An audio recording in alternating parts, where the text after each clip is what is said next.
Man, so used to having a DJ here. We ain't got him. What's good, Brodies and Babes? This is the Dynasty Bros Fantasy Football Podcast, episode 99. This is where you come for your fantasy football needs and to chop it up about the latest NFL news. I am Dynasty Bro Dot here with my co-bro. You got Chief Sosa FF, aka Dynasty Bro Vic, man, and we got some wonderful guests. We got the GOAT District in the building. Vic? Did you feel it? You did, man. You did. Hey, shout out to the GOAT District, man. How you guys doing, though? Good, man. We're good. Thanks for having us, guys. Doing great. Yeah, we're excited, man. We're looking forward to this. Absolutely. So we got JD and we got Theo. Okay. Vic beat me to it. Oh, man. You can lead the introduction, bro. I don't want no problems. You want it? No. You got it. You got it. I just wanted to say we got JD and Theo. That was it. I'm definitely chilling. All right, I ain't gonna lie. So JD let us know your first name was Theo. I said, man, I couldn't find it on Twitter. He said, nah, it's in his name. D-O-G. I said, oh, boom, mind blown. Theo is in D-O-G fantasy. I love it, man. That was nice, man. So it throws everybody off, and that's my name. I'm D-O-G. I like it, man. Smooth. I rock with it, man. OG is always a good thing. So, man, we got a fire episode. We're going to do the AFC East today. We've been breaking down divisions for the past few weeks, man. Just trying to take it head on going into the season, giving people the guys that we like, team by team, the guys we don't like. Just trying to give our insight on that, man. And we thought we'd just break it down to the East this episode because last week we got real long-winded, and it was still a good episode full of content. We just had to draw some of that back. We don't want nobody here till midnight. So that's what we're going to do. And I love when we have guests on because we also always get to do our fantasy football resumes. And this is going to be a 2-for-1 because we get to see if the OG got a fire one. We get to holler at the homeboy, JD, see what his is like. So I'm excited about that. We're going to include y'all into the closing segment. That's always my favorite thing to do. And we're going to do What's the Word? That's the Hood TMZ with Dynasty Bro Vic. So y'all ready to get to that? We can get straight in if y'all want to. Yeah, man, we ready. We excited, man. Let's jump to these resumes. Let's do it. So who do I go first? Flip a coin, youngest to oldest. Do y'all have a preference? It's always when it's two people, I don't ever know if it's not a lady, and I can say she's first. So I don't know. Yeah, we'll let DOG go first. We'll let JD go first. These guys are too man. Rock, paper, scissors. Hey, just get a quick one in. Rock, paper, scissors. We're always down for some comp. Ready to go. Yes, so I've been playing fantasy for a while. Competitive as I could, and then I kind of started going into the NFFC, which is some high stakes fantasy, just to see how I would do. And I've kind of grinded really hard in that format. I've had some success. I was second in the NFFC Silver Bullet, which is a competition they do, which was really good. I should have shipped it that year, but the championship week was unkind. But I finished second, which was a big deal. I had a first place in the combined standings which is basically they combine like two formats and they have a winner with that. So that was nice to get. And then I still compete in the NFFC. And I've kind of started going pretty heavy at the FFPC, and that's how I got to know my man JD. We're in a very competitive dynasty league in the FFPC, and then I started, podcasting with him and Dan Williamson, who's not here tonight, but he's a fantastic Twitter follow and a terrific guy. So that's pretty much it for me. I mean, I'm drafting multiple times a week. I'm managing my dynasty teams and podcasting with JD. So it's a busy summer for me. All right, so you jumped straight in, so I couldn't even help direct. So I still got some follow-up questions. How long you been doing fantasy football now? Oh gosh, going on, I would say like 15 years of competitive, and before that, I had the leagues where maybe I wasn't quite as into it, and then I kind of got hooked, and then it kind of got to be one of those things where it's your home leagues and you're really competing with your friends, trying to get into different home leagues, and then they kind of just stepped up a notch. So I'd say 15 years of very competitive, maybe a few years before that. I was never so much into it when I was like in high school or college. It was more like the end of college, and it kind of hooked me. Before that, I would bet on games, and I was a big football fan. But once you get that fantasy bug, once it latches onto you, and it's something you kind of fixate on. For me, it hit pretty hard. So I'd say 15 years now of really grinding. Okay, and if you can count off the top of your head, you can remember. It don't got to be super accurate. How many leagues are you currently in right now? I could not even tell you. I wish I could. I can tell you the formats I play. He might be the OG. He might be the OG on Twitter, but when he's actually the D-gen, because if you see this guy's like, we draft a lot of best balls, obviously, but he's drafting all kinds all the time. He's on another level, man. Vic, we might have trumped you. I have two big home leagues that I'm still involved in. I live in Long Island, and one is we do a live draft in New York City pretty much every year. We even did it during the pandemic. We had a rooftop bar in Queens where we got together during the pandemic, which was another thing. But then I have another league which is based in Baltimore. I'm originally from the DC area, so I got a couple buddies down there. That league is unfortunately not going to be in person this year, but it's usually in person. So I have two friends leagues, and then after that I play a lot of FFPC, a lot of NFFC, and then I have some MFL teams. A couple leagues that I do with JD, and then I did the Fishbowl this year, and I'm in Draft Sharks this year. A couple of the competitions that are on MFL. So I can tell you how many formats, but I legitimately can't tell you how many teams I have. All right, I give Vic a hard time because for the past 2 years, he's been padding them on league by league. And he's finally coming to a point where I think he reached his limit. So where you at again, Vic? One more time? Yeah, I'm at about 25 right now. So I would say my sweet spot is 15 to 20, but I'm going to rock out these leagues until they crash and burn. So do it, man. Yeah. Hey, if you can handle Theo. it, the more the merrier, Yeah, definitely. Hell yeah. All right, before we get over to JD, Theo, we also like to touch on real life football resume. So, growing up, did you get into any real football back in the day? Did you play any growing up?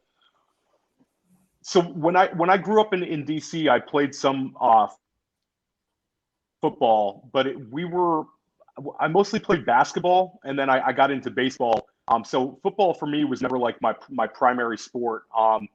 My high school was very good at basketball, and I was more basketball. But I mean, I played some football, but definitely it was not my main sport back then.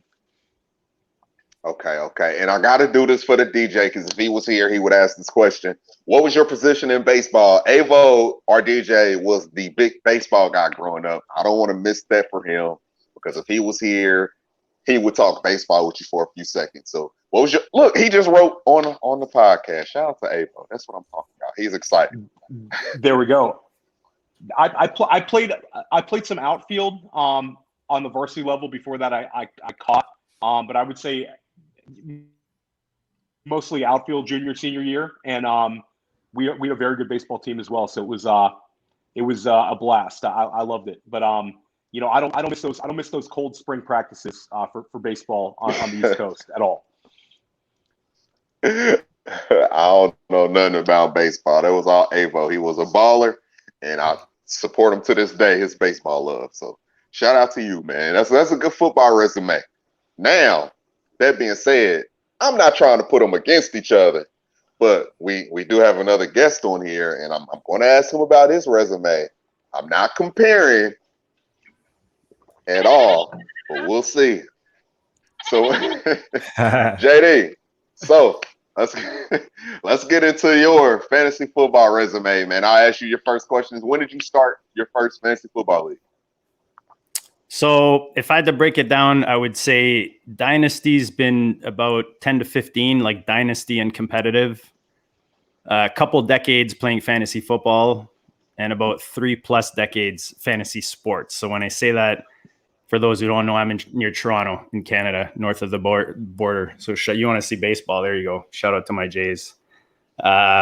So everything starts with hockey up here, right? Like I was on skates before I could even walk.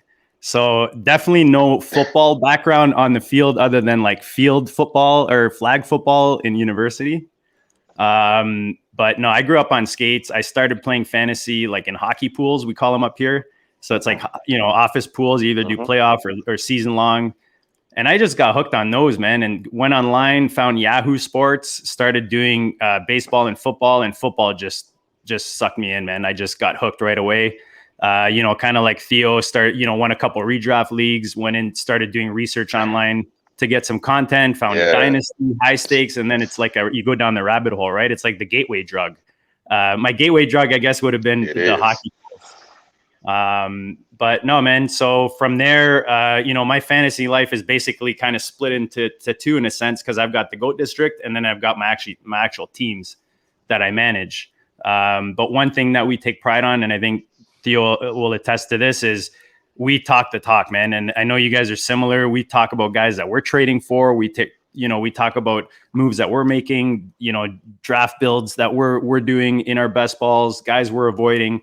And that's important to us. So that's kind of how we intertwine the two. Otherwise, I mean, like Theo, my biggest thing is the FFPC. They're our partners of the GOAT district.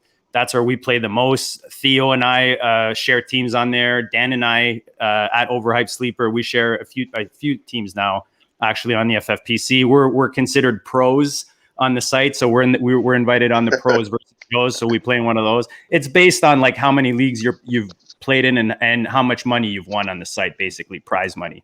So that's basically how they decide that. So yeah, 5-digit winnings, I guess, puts you in that qualification, then a certain amount of leagues. I would say if you're counting, I was Vic last year. Yeah, I was Vic this year, last year, whereas I tested my limit. And at the end of the year, I won some good leagues and I won some good money on the FFPC. I won one of my most important leagues to me, dynasty wise. But I was beat. I was drained by the end of the year with waivers and managing. So I've narrowed it down. I'm down to about 15 dynasties, like on MFL. I got about 5 dynasties on FFPC, some redrafts, like high stake redrafts. And then I'd say between 100 and 130-ish best balls so far. There's always about 5 to 7, 8 going on at a time in the background, whether it's actually, I didn't even count underdogs. So yeah, maybe a bit more than that, like 150. So, I like to mix up the formats. We also talk about the importance of best ball and how it helps all the rest of your fantasy, including dynasty and roster build and all that good stuff. So yeah, that's a bit of the background. I like it, man. I like how you guys are spaced out amongst like platforms and different leagues. It just helps you with your strategy year by year. And I do got one final question, and I'll let both you guys answer, and you can answer separately. Me and Vic have been dealing with co-GM in leagues, and we have our moments where we butt heads, we win, we're excited. I think we're tired of each other at this point, but we're still pushing through. How is it co-managing leagues with each other, man? Because me and Vic we'd had our highs, we'd had our lows, but we still pushing through. How's that for y'all two? Theo and I are actually newer co-owners, I would say, to this season. Dan and I have been co-owning teams for a couple of years now. I mean, we do well. I mean, I think a big factor that helps us mitigate and arbitrate, the dynamic is just time. Sometimes the three of us, we share teams sometimes, and we're in drafts right now, actually, the three of us. And, 2 guys will be available. One guy will be tied up. So it's just the 2 guys will decide that pick, talk it out, ask the other guy if he's got input. So it kind of works out that way when time is a factor. And let's face it, you can only do so many drafts, so many things at a time, right? So it's nice to have that support, but it's also nice to have the different input, when you're making those decisions. But we've been pretty good, Theo, don't you think? Yeah, and I think that you just have to have great communication before a draft. I think that where people butt heads with each other is if you're not kind of clear on, what we're doing in like a startup, then that can lead to arguments during it. But I think that the draft is really the thing you've got to get through. Of course, you're going to have disagreements on potential, dynasty trades, waiver wire money, but that can kind of get worked through. But I think if you have a general respect for, your co-GM and you have a plan before the draft, I think you can do it. I just think it's not the kind of thing you want to go in cold and be like, hey, let's split this team and then jump into the draft. And then all of a sudden it's arguing on every round. I think that's, a mistake people can make. But hey, if you respect your co-GM, it's a great way. Like JD said, if you're busy on a Tuesday or Wednesday night when waivers go down, you have a partner you trust to put in the right waivers. Or if you sometimes, I know in these dynasty leagues, a guy puts a guy on the trade block, and then it's boom, boom, boom offers. He makes a quick move. You want to have a partner you trust that can say yes to the right offer before another team gets a guy too. So yeah, I think having a partner is a great thing if you trust your partner, and it's just all about communication to me. It's no different than a marriage, guys. No different than a marriage. Communication. And Y'all make it sound easy. I just want to let Vic know, man, I still love you, bro. It's all love, bro. I still love you, bro. Man. It's like the vacation you go on with your girlfriend to test it out. Like if you guys make it out of that vacation and you still like the girl, then That's big facts. That's the draft, the first trip. Respect. All right, man. I loved y'all resumes, man. Shout out to y'all, real life and fantasy. So what we're going to do is we're going to get straight into what's the word. That's the news that we do every week. It's called the Hood TMZ with Dynasty Bro Vic, where he just looks up random news that excites him the whole week. He does cite his sources, so we don't steal nothing, but it's all on Vic. I don't care about the news. He fill me in. Sometimes I'm shocked, sometimes I'm not, but it's my guy, man. That's what we do. So, hey, Vic, what's the word this week, bro? Hey, man, I'm ready, man. And the goal with this segment is, like, we all watch ESPN all day, NFL Network. Like, we all, hear the same news. So I try to find something different, as far as what's happening in the streets of the NFL. So that's what it comes down to. So let's go ahead and jump right in. Shout out to the Bleacher Report Gridiron. I don't know if you guys know, but Tyreek Hill and Usain Bolt, they've been exchanging words on, who's the fastest guy between these two. So, hey, Usain Bolt, he's doubling down. Basically told Tyreek that he's willing to wager one of his gold medals if Tyreek's willing to put up his Super Bowl ring. So do you guys think we're going to see this race, this 40-yard dash between Usain Bolt and Tyreek Hill? And if so, who do you got? I mean, I have Usain Bolt. I have Usain Bolt, even though he's 34 years old. It's unreal how fast he is. When I saw the show sheet that you guys had, I went back and watched the 2012. It was the 4x100 meter race, which was incredible because U.S. had Tyson Gay and a couple of those guys. We had a loaded track team, and it was Jamaica was obviously great because they had Usain Bolt and their other guys were pretty good. But if you go rewatch that race, it's almost unfair when you watch Usain Bolt. And I don't care if he's 34. I think he would take Tyreek Hill. Usain Bolt talked about how he got clocked in a 40 at like 4.1. And he didn't even have his running shoes on.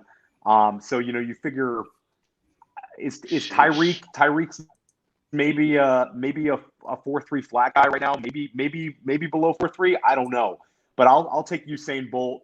I think his speed is unreal, and you're basically saying a track guy versus an NFL guy. I'm gonna go with the track guy.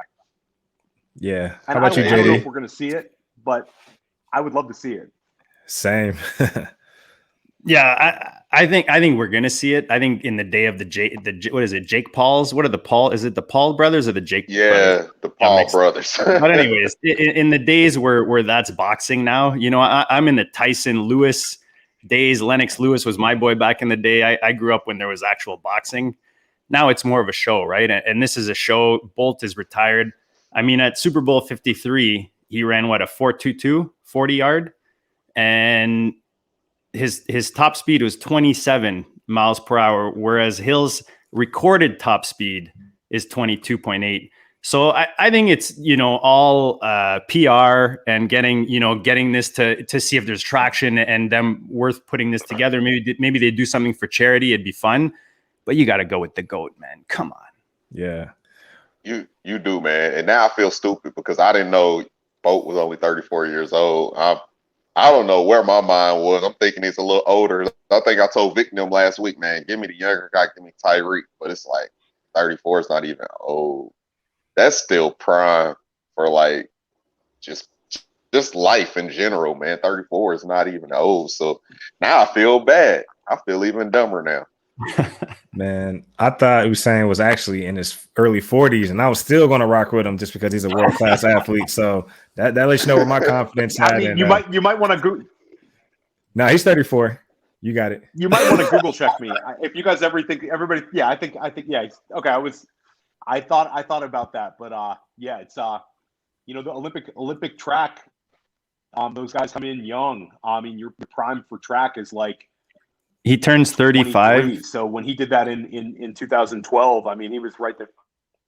Yeah, I was just gonna say, sorry, Theo. He turns 35 next week. 35 soon. Yeah, next week. Gotcha. And look, check this out. Usain has 8 gold medals, Olympic gold medals. He has 11 world championship gold medals. So he has medals to throw away. Yeah. Tyreek only has that 1 Super Bowl ring. So now we're really going to see if Tyreek's going to pipe down or if he's going to hold his ground. So I'm actually looking forward to the spectacle. Let's just call it that. So. All right, let's keep it pushing. Shout out to CBS Sports. So Darren Waller, he's actually celebrating being sober for 4 years, which is great. So this past Thursday, celebrate 4 years of sobriety, which is awesome. It's great. If you guys know his story, he was almost out of the league due to some of the issues he's having off the field with alcohol and addiction there. But he's turned his life around, and now he's arguably one of the great tight ends that's currently playing in the league alongside Travis Kelce. So in Dynasty, I know he's pushing for that tight end 1 conversation, but definitely my guy. So shout out to the Raiders. They even donated $30,000 to the Darren Waller Foundation just to show support. So I thought that was awesome. And I do want to read the mission statement for the Darren Waller Foundation. I mean, let's be honest. It's a lot of pressure and it takes a lot of hard work to write a mission statement. So these folks, they definitely put some elegant words together. So I forgot to read it. So I'll start with the quote. The purpose of the foundation is to equip youth to overcome addiction to drugs and alcohol, and support youth and their families during their recovery and treatment journey, unquote. So I just thought that's dope that, he's thinking about the youth, people who potentially are in his situation, and then also thinking about families and of the youth who are also impacted, because it takes a toll when you see a loved one impacted by that. So shout out to Darren Waller. Yeah, man. And look, let's face it, guys. It's not always positive headlines coming out of the NFL, specifically stories like this. Guy that started the way he did. You look at the last 2 years, this guy's been balling, man. Some people consider him the tight end 1, top 3 for sure right now, no matter what format you're drafting, including Dynasty. But to see a guy turn it around like that, and then to see the franchise, the team back him and support what he's representing and what he's doing right now, it's awesome, man. It's awesome. You hope it keeps going in that direction and he keeps producing, but the off the field stuff is awesome. And it's great to see the Raiders, put their name behind them. Yeah. Agreed. Yeah. I mean, yeah, but we talked about it before we went on the air, and yeah, I think it's awesome. He's the focal point of the team. And he's a guy to kind of flame out in one city and have off the field issues and then come and totally turn it around and be such a positive influence, not only on his team, but, lifting others from that situation. I mean, I think it's just awesome. And you got to love Darren Waller. He's a tremendous talent. And, you add the off the field stuff. It's a guy that I think everybody roots for. And he's just a dominant fantasy player as well. Absolutely. You good, Dot? Yeah, man, I was just agreeing, man. I ain't got to echo on it because you guys spoke on it, man. Just shout out to Darren Waller, the organization. That's just great, everything he's doing. So, echo. All right, cool. And the last thing we're going to get into, I know our DJ's a baseball guy.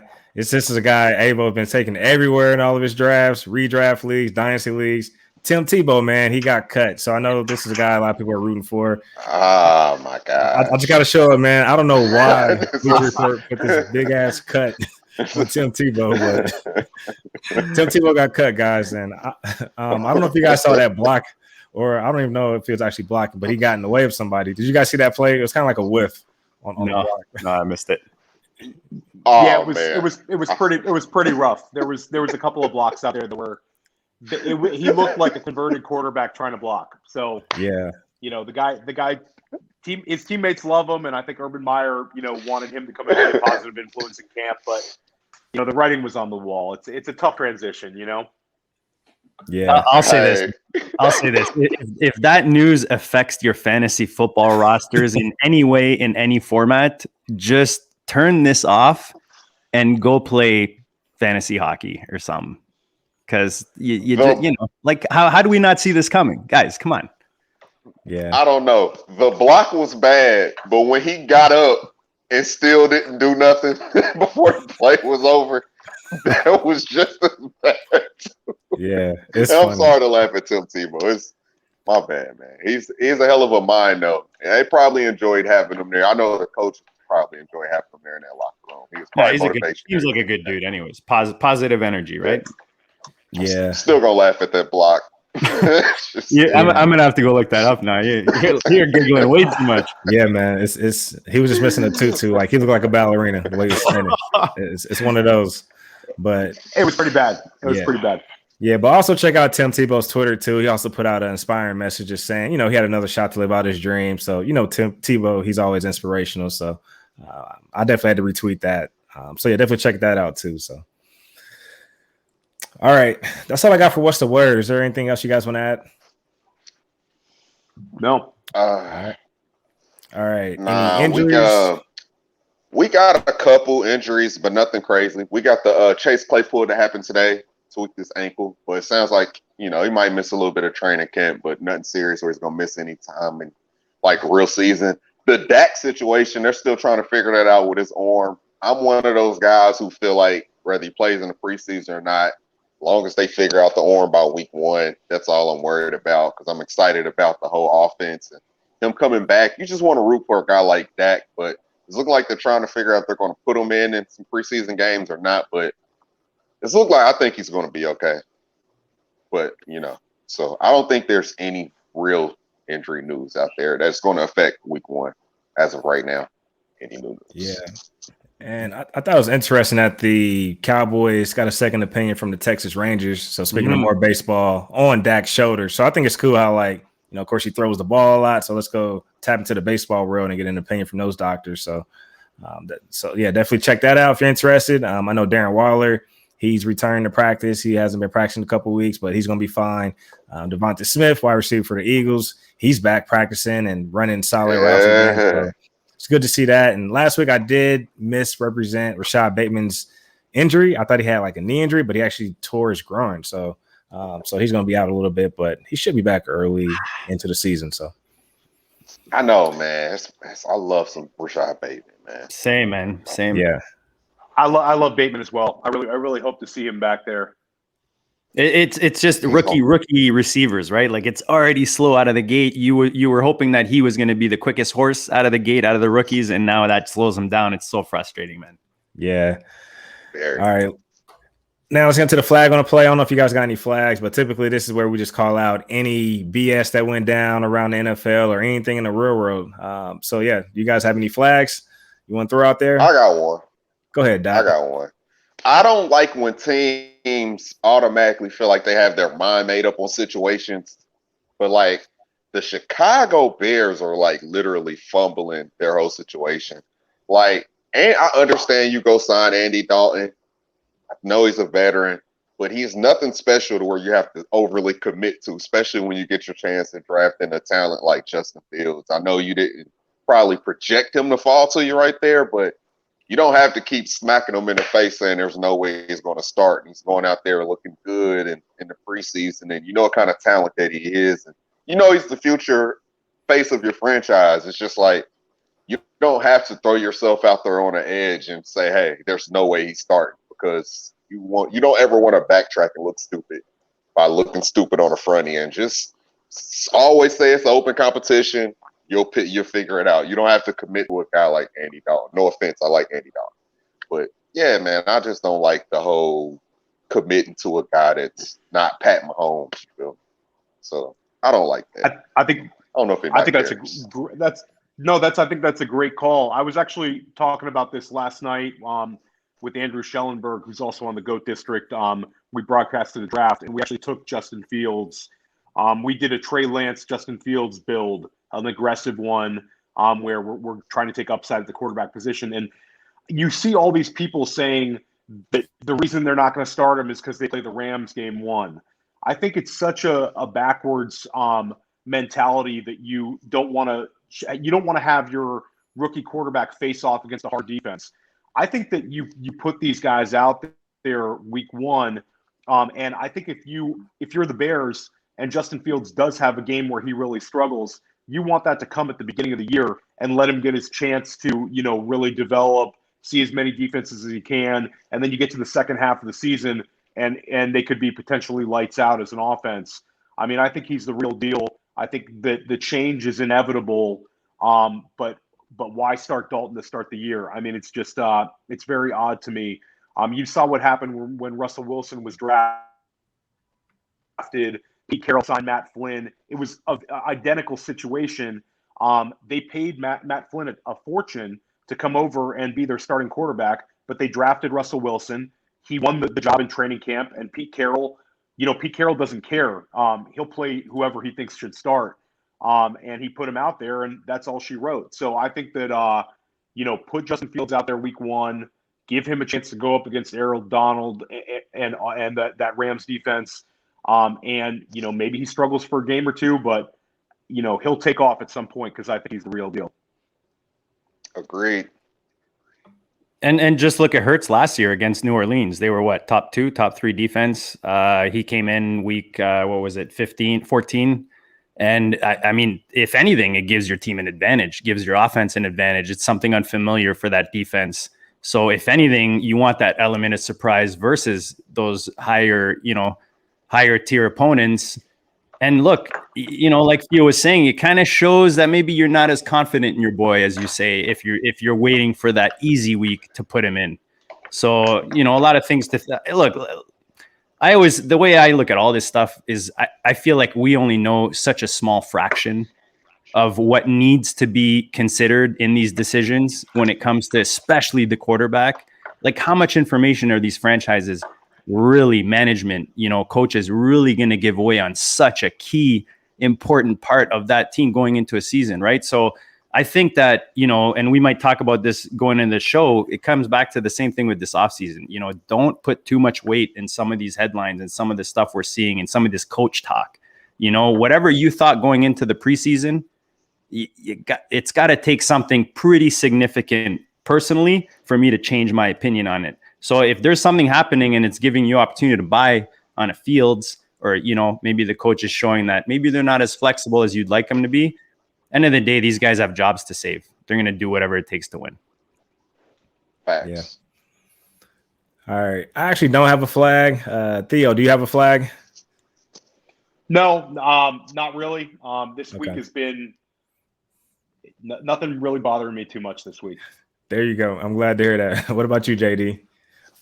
That would be it, man. Just overreacting. I just find people, and look, it's easy to say people do this, blanket statements. Look, we've all been there. And I think experience, you talk about our resumes, and that's one thing that you get from people who are experienced. And Dan, that we keep talking about, he's a guy I lean on a lot because he does have that experience. Theo is another guy, anyone with experience. It's like the stock market. It's like anything where there's big fluctuation, man. You got to stay in the middle, even keel. You can't react too quickly and too much to things, especially in August, guys. We're in August, preseason.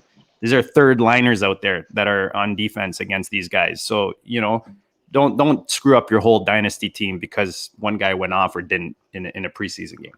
Yeah, facts. Facts. All right. My bad, Vic. No, go ahead. All right. Let's get into it, man. The main topic, we're going to get into the AFC East. We're going to break down all 4 teams, try to talk about the relevant guys, the guys that we think are going to be important for people's fantasy teams going forward, and maybe some guys that are irrelevant that you may think is relevant. So that's what we're gonna do, man. We're gonna break that down. We're gonna get in, we're gonna get out, as my guy Vic would say. So you with that, Vic? And I don't care the order of the teams, that's on you too. All right, I'm excited, man. So we got 4 teams. We're gonna talk about the AFC East. It's like our audit process, like who's relevant, who's irrelevant from a dynasty standpoint. So that's really the whole idea. And curious to see who you guys are in on and out on. So let's just get right to it, man. The New York Jets. I mean, a lot of question marks. This entire organization is rebuilding, even with the coaching staff and even with the quarterback situation, and even trying to establish a running back room and who's going to lead their wide receiver room. So let's start with the QB, Zach Wilson. So, of course, top draft pick in the NFL draft out of BYU, coming off his senior year, over 3,600 passing yards, 33 touchdowns. And he also had 3 rushing touchdowns, or actually 10 rushing touchdowns on the ground, excuse me.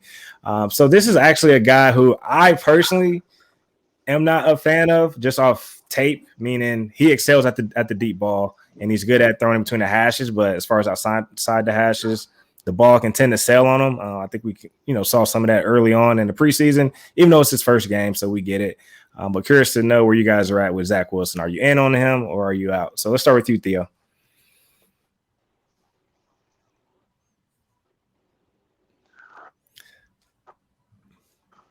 Guess my guy's frozen. Can you hear me, Theo? JD. No. I can hear you. Yeah. Okay. I'm sorry. So Zach Wilson. Yeah. Can you guys hear me? Yeah, we can. So Zach Wilson.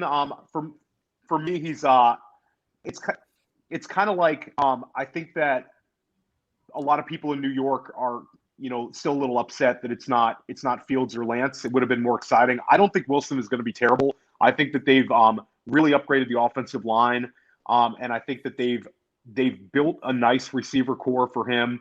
So he's going to get every chance to succeed. I don't think he'll ever be a great fantasy quarterback, but I think he has decent scrambling ability, and I think he'll be okay.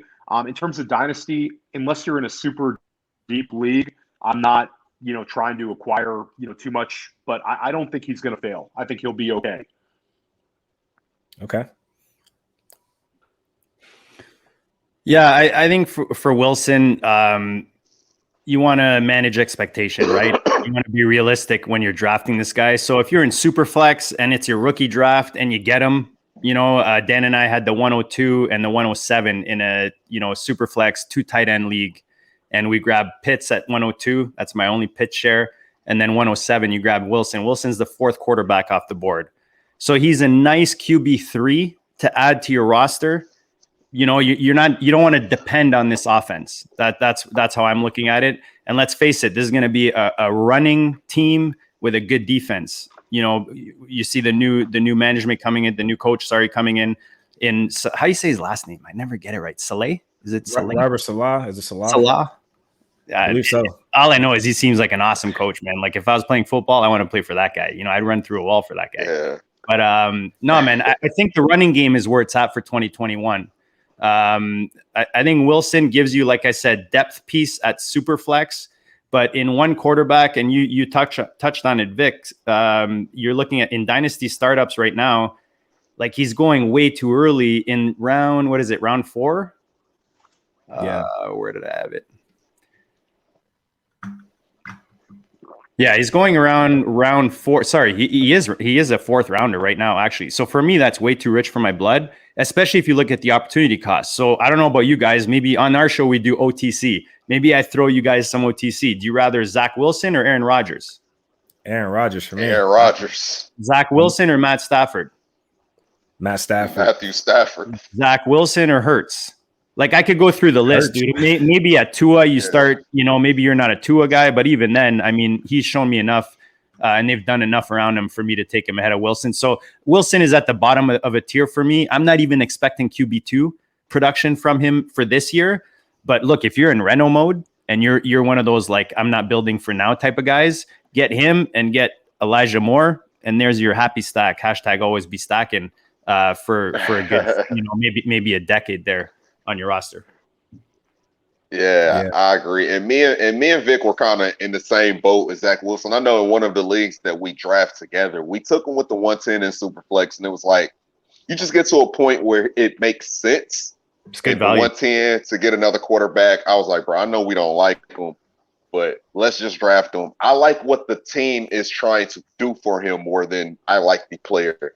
They tried to bring in a bunch of weapons. They brought in an exciting coach and, bolstered up the offensive line. So it's a team that's doing for him, and that's all you can ask for. And he has to really pan out for himself at that point. But, hey, it is what it is. I'm not a big fan of Zach Wilson, but the team wants him to be the face of the franchise. And sometimes you have to run with it, even if you're in a position of having a player that you don't like. I just wouldn't overpay. I wouldn't overspend. But you get to a point where if he falls, I'll accept it. That's where I'm at with Zach Wilson. Yeah, and I do want to clarify, like when I say I'm out on a player, it means I'm out on spending rookie draft capital. So I always leave room for player progression. I mean, this guy's a professional athlete. He's around professional trainers. So you would hope, he takes a leap in development. So as far as me being out, I'm out on spending draft capital because I don't want to be a stubborn dynasty player, right? Like I don't want to just be out and wish the guy fails and then I just be stubborn and not be good at dynasty. So you always want to leave that door open from that standpoint. So happy to watch from the sideline this year to see how he performs. All right, let's get into this running back room. So, of course, they brought in a lot of guys, and I'm just going to throw out the guy who I believe is the most talented, at least with having all the tools from rushing and receiving skills. So, Michael Carter Jr., running back out of North Carolina, he was a 1A, 1B to Javonte Williams. But this guy put up over 200 rushing yards and 9 touchdowns as a senior at North Carolina. Monster games. Also, he excels in the receiving game as well, and he's not afraid to run in between the tackles. So he's a little bit on the smaller end, but I definitely like, his grit as far as running between the tackles. So are you guys in or out on Michael Carter? Do you feel, he can be a RB2 in Dynasty or RB3? Where do you guys have Michael Carter? I'm in. I've been drafting Michael Carter in redraft, and I like him in Dynasty as well. I only worry about him as a long-term running back because they didn't invest a lot of draft capital in him. But I think that his receiving ability is going to make him, very appealing. I think he's a good runner. But I think he looks like a natural receiver. And you bring up Javonte Williams, who everybody loves. Michael Carter had more rushing yards than he did in the same backfield. So for me, he's a guy who's competed against NFL talent in the same running back room already, and he was very successful. And the coaching staff speaks extremely highly of him. I know they had him even working in the slot a little bit, so they like his versatility. So I'm in on Carter. I think he's definitely the back to have this year. And from a dynasty perspective, I think he's definitely worth a shot. Yeah, I'm in. I like him a lot, and I think he'll be successful right from his rookie season. Nice. What about you, JD? I agree, man. And this is where, again, Theo, Dan, and I, just our style of drafting, whether it's best ball, I just took him actually in the 150, the 100K on FFPC in the 7th round as my RB2. Like if you're going wide receiver heavy, I'm pairing him up with Derrick Henry. And if in this range, Theo nailed it, man, you're looking for the receivability. And that's where, like, if you're deciding between Michael Carter and I was in this situation and Damian Harris, yeah, maybe Damian Harris seems like he's in a better scenario, but give me the pass catcher. And the reason for me is these guys you're drafting after those first, handful of rounds, you're not depending on them as your starter. Like now he's my RB2, but I'm going to be filling that RB2 with 2 to 5 guys, right? 2 to 4 guys. So if you're taking this guy, you're basically hoping that he blows up, takes over that offense. And how is he going to take over that offense if he can't catch the ball? He's only going to be goal line guy, short yardage guy. Whereas now you have a possible workhorse stud who can win you a league in a big tournament, right? So it's same in fantasy. If you can get him at a right price, you trade for him, get him on your roster. I was looking on the FFPC and Dynasty. He's going right now in the 4th round. Nope.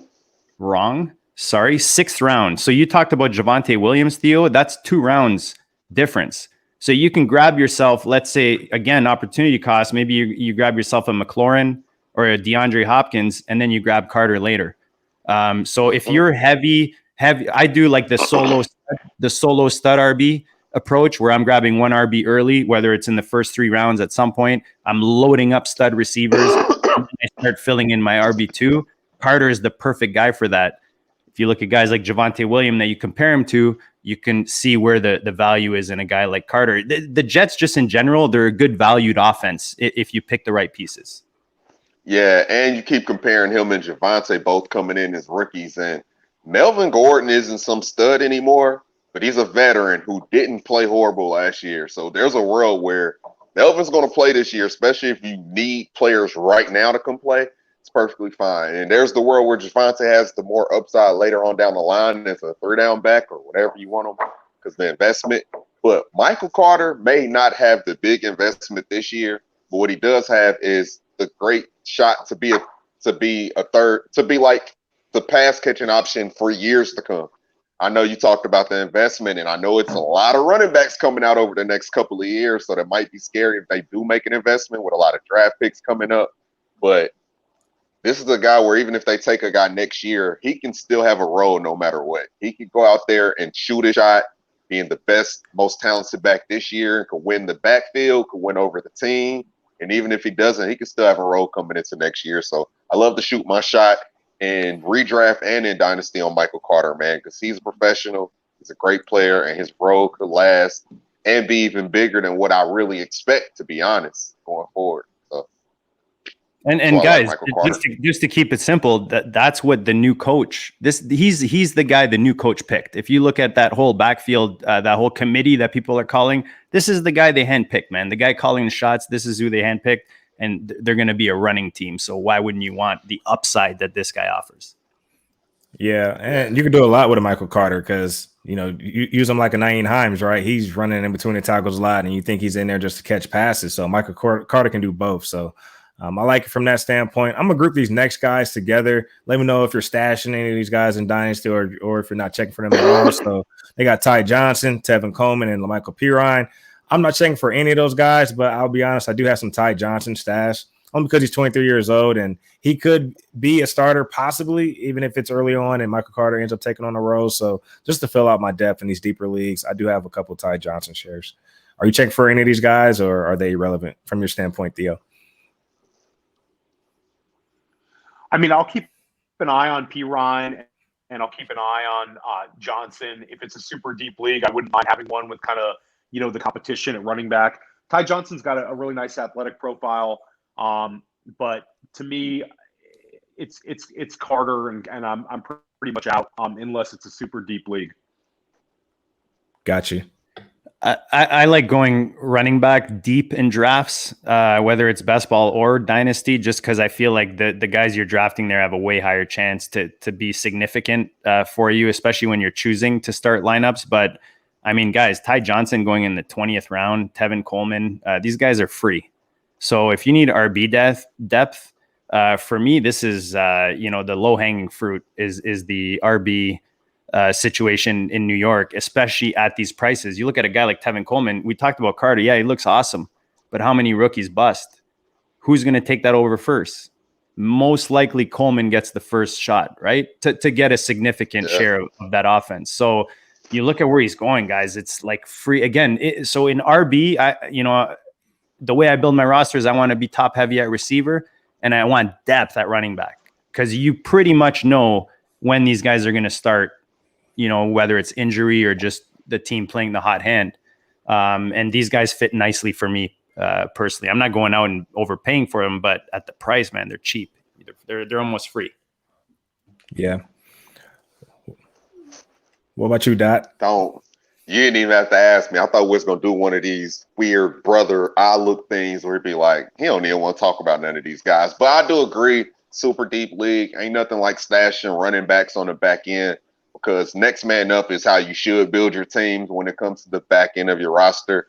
Ain't nothing like stumbling upon a starting running back out of nowhere in the middle of the season. So pick and choose, get these guys thrown in trades. Don't go pay for them. Check your waivers. Some of them are probably on there. It's just those are the type of guys you throw on, like I said, the back of your bench. Ain't nothing wrong with that. But I'm not in on anybody else.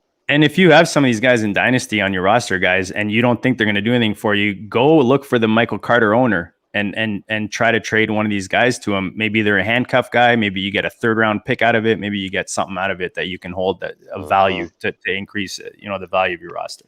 Yeah, or even if a P. Ryan or if a Ty Johnson flashes, go flip them for a 2nd or 3rd early on too. So look for those opportunities.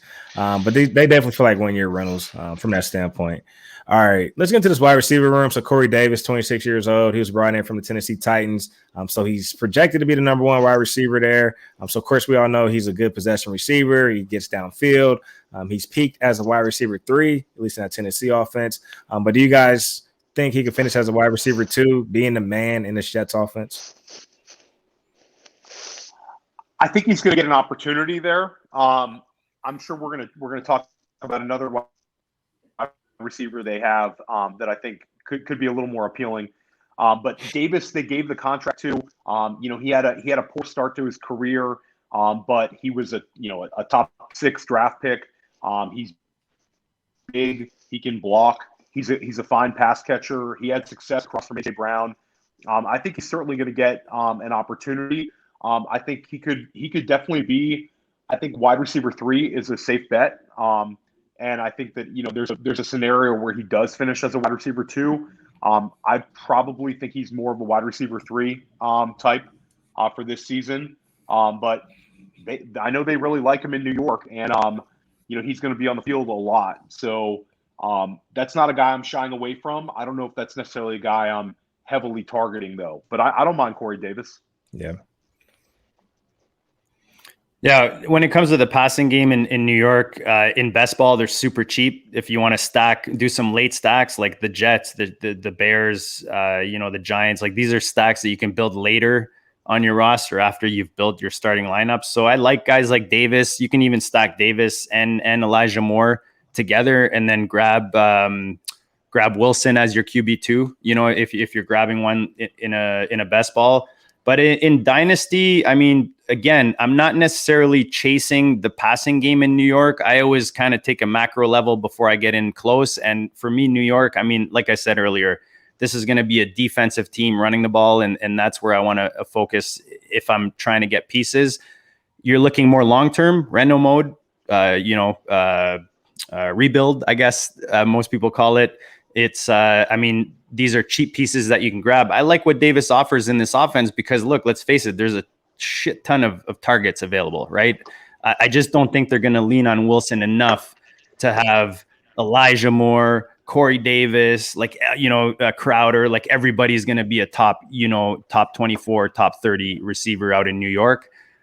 If you get these guys cheap, maybe you get them thrown into a deal, fine. If I have him on my dynasty team, personally, I'm looking for the Zach Wilson owner, and I'm hoping he stacks, and I go out and make a deal that'll get me something good. I agree, man. I'm actually going the other way. What you? Oh, wait. What you about to say, Theo? Elijah Moore. Theo. Elijah Moore is my guy. I'm aggressively targeting Elijah Moore for all of my dynasty teams. I think Elijah Moore is the real deal. I think that Elijah Moore, if you're a dynasty team, that's the guy I'm going out to get. I think that he is going to be a top 20 wide receiver multiple seasons in this league. I think he's explosive. Starting when? So for me, I've been drafting him this year. I prefer him to Davis this year at cost. Oh, same. The upside, the upside is huge versus a guy like Davis. Yeah. Absolutely. And in Dynasty, I mean, I think that the fact that it's a crowded wide receiver room, I think it maybe makes Elijah Moore's cost slightly lower, but I think this is a great rookie wide receiver class, and Elijah Moore was one of my favorite ones in this whole class. So I'm all about Elijah Moore. I think his usage will be kind of like Deebo Samuel rookie year, where they're going to get him low A-dot touches. They're going to give him an opportunity to be kind of manufactured touches. And I think that he's a very explosive player. I'm all about going and getting Elijah Moore. I think that he's going to be a stud in New York. This year, the fact that Crowder is still there could hurt a little bit. I think if Crowder was out of the way, I think that would kind of clear a path. But I think Elijah Moore I think he's awesome. I think he's going to be a really, really productive NFL player. Dot, do you rather have Cooper Kupp or Elijah Moore? Man, give me Elijah Moore, man. I love Cooper Kupp. I love Cooper Kupp. I really do. But I don't know, man. I really love the upside of Elijah Moore. The issue is, I think you're going to have to bite the bullet this year with Elijah Moore. I like his upside too, and his ADP compared to Corey Davis this year. But Elijah Moore, with all the weapons they have, with how little I think they're going to let Zach Wilson throw, and like the offense is going to be quick, snap the ball, get it out of there quick. I think he's going to just throw it to anybody that's open, anybody that he can. It's going to be real first read, and I don't know if that's going to mean a lot for Elijah Moore this year. So I think there will be spots for a good buy opportunity this year, especially people get pissed off seeing Jamison Crowder out there still catching balls and Keelan Cole getting involved. I think there's a world where it's like, oh my gosh, they have all these people. But you got to remember, they're getting up there in age. Talent is falling down at the same time. And I think he'll shoot up and be the most talented guy sooner than later. But I do think there's a world where, like, starting off, though, it's going to be a lot going on in that receiving core. But I love Elijah Moore and his talent, man. He's fire. And Cooper Kupp's getting a little bit older, still getting a little bit banged up. I love that he's with Stafford. But, man, he's still got to stay healthy, man. Yeah, I mean, I think it's – I actually traded for Elijah Moore today in a pretty big league. I sent Myles Gaskin and a 2022 second for Elijah Moore. I'm aggressively trying to get him, and then I think that's a great question trade. By I love that trade. But what easy money. If you're a contender this year, it's probably Kupp. If you think you can ship it this year, one of the better teams in the league, go get the 27, 28-year-old guy. But if you're like a middle of the pack towards the bottom of the pack team, that's exactly the kind of trade you should make. Because I mean, Elijah Moore, I think it's a great trade proposal by JD. But yeah, I'm all about Elijah Moore. I just don't think you can depend on him for 2021. But Dynasty, the Moores, man, the Moore brothers, Rondell and Elijah, give me all of the Moores this year. There you go. Give me more. And give me more of the Moores. for me, Elijah Moore is Jamison Crowder 2.0. I mean, even watching him at Ole Miss, like when I was studying film, I just looked at him, march the ball up the field, being peppered with targets. I'm like, he reminds me of Jamison Crowder. And then what do you know? He ends up with the Jets. So I just thought that was pretty cool to see. But hey, if you got a guy like AJ Brown cutting onions when you get drafted, speaking to your level of talent, that speaks volume too. So if AJ Brown's going to put his stamp of approval on the guy, I'm all in just off that alone. So it looks like we're both in, or at least we're all in on Elijah Moore. Let's talk about Denzel Mims. 23 years old. He's an explosive, big play wide receiver. Of course, he dealt with some injuries last year. How do you guys see him fit into this offense? Are you still in on him, or are you out, just giving it to crowded wide receiver room? I'm out. I'm out. Like I said, I think everybody will be involved, but nobody's going to be involved enough to really matter. Corey Davis is the number one. I'm for sure of that. Elijah Moore is going to be the exciting guy being tossed out there. If they don't get rid of Jamison Crowder, he's such a professional. He goes out there and works his butt off. He's good. He's going to still get out there and play. And I don't care what nobody say. Keelan Cole didn't look bad last year when he had opportunity, man. So they went and paid him this offseason. Maybe they didn't really think they were going to go draft Elijah Moore. But I think, like I said, I think they're all going to play. And I don't know what that means for Mims. I think he's on the back end of all the guys I already named. Last I heard, Mims was beating the third string guys on the field. So again, like if you're going to go deep on a roster, let's look at, I don't know, the Chiefs, the Bucks, Green Bay. Like let's somebody that's throwing the ball, that's got a quarterback. This team is not going to lean on the quarterback. So for me to go deep.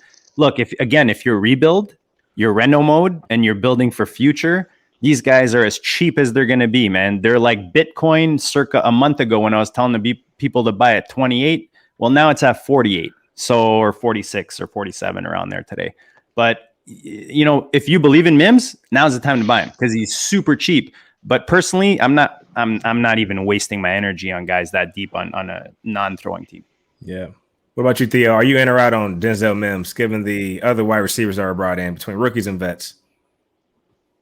I think that it's a guy that the previous coaching staff, invested in. I think that I don't know.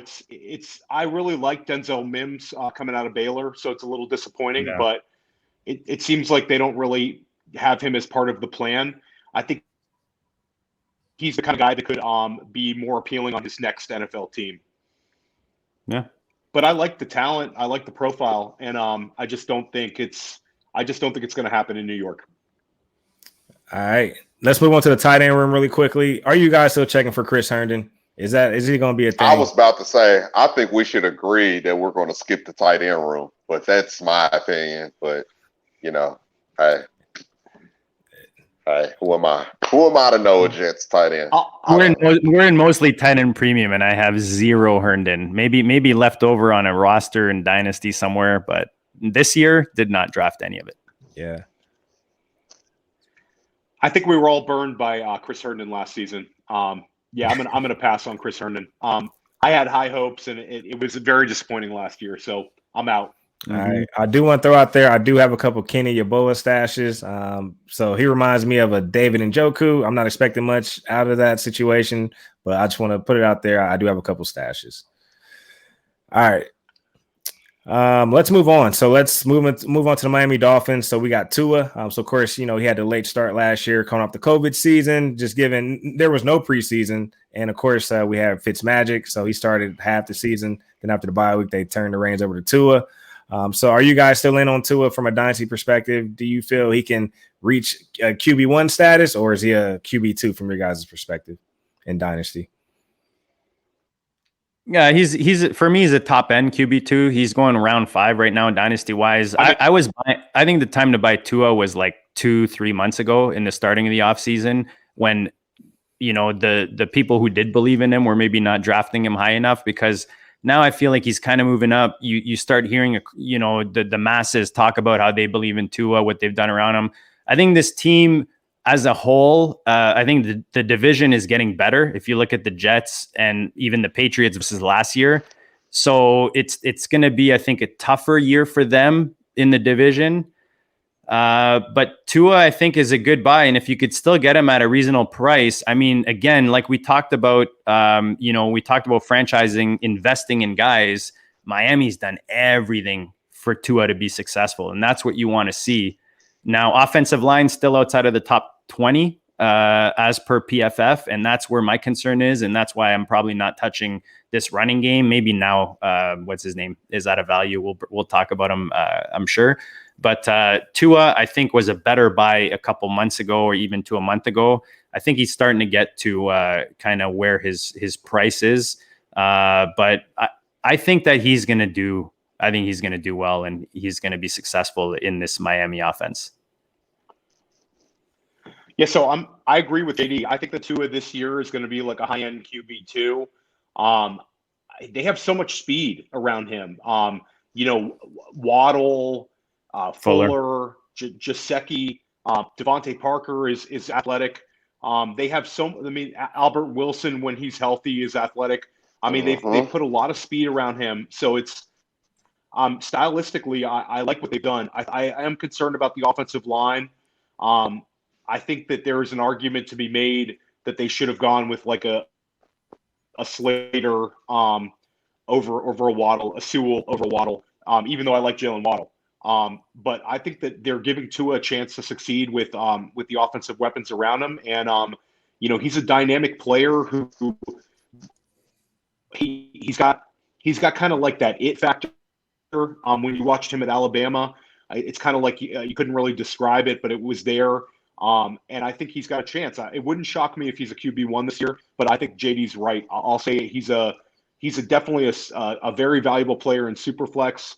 And I think his career is headed up. Yeah.